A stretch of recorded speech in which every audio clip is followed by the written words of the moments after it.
ছিল, কিন্তু সেটা জানাতে পারছি না। হ্যাঁ, আমি দুঃখিত, আমি মর্মাহত, আমি পীড়িত। যেভাবে আমাদের একটি বোনটির সঙ্গে আরজিকর মেডিকেল কলেজের চেস ডিপার্টমেন্টের মধ্যে যেই বর্বর নৃশংস জঘন্য হত্যা ঘটিত করা হলো, আমরা সত্যি এই যে সমাজের মধ্যে যে বাস করছি, এই যে দুষ্কৃতীরা এইভাবে ঘটিয়ে গিয়ে ঘুরে বেড়াচ্ছে, বা জানি না তাদের মনের মধ্যে যে জিনিসগুলো পেয়ে নিয়ে তারা আরো আমাদের বোনটির উপর নজর থেকেছে, তার এই বিরোধিতা করতে আমাদের ইসরার ডাক্তার সমাজ আজকে এগিয়ে এসছে। তার সঙ্গে আমাকে বাঁচাও, আমাকে বাঁচাও। আর আমরা কি চুপচাপ এইভাবে দাঁড়িয়ে দেখতে থাকবো?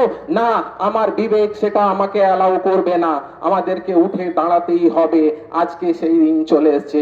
বন্ধুরা, আমার আওয়াজ যেই অবধি যেতে পারছে, শুধু রিসরা নয়, রিসরা শহরবাসী নয়, রিসরার বাহিরে হুগলি ডিস্ট্রিক্ট নয়, পশ্চিম বাংলা নয়, সারা ভারতবর্ষ নয়, সারা মানব সমাজ।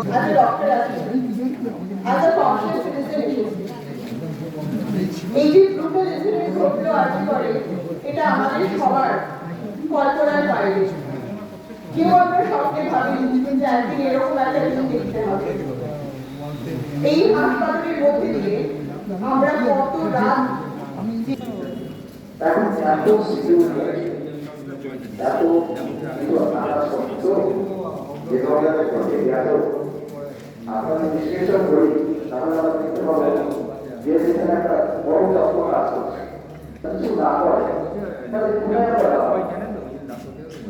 আজকে আমরা প্রশাসন কি জন্য আছি? একটা দেশের সমাজের সরকার যে আদিবাসী হাসপাতাল তারা কিছুই করবে না, এবং তারা পালিয়ে যাবে, তারা শিক্ষার কাছে ভালো হওয়ার একটা কাজ করার একটা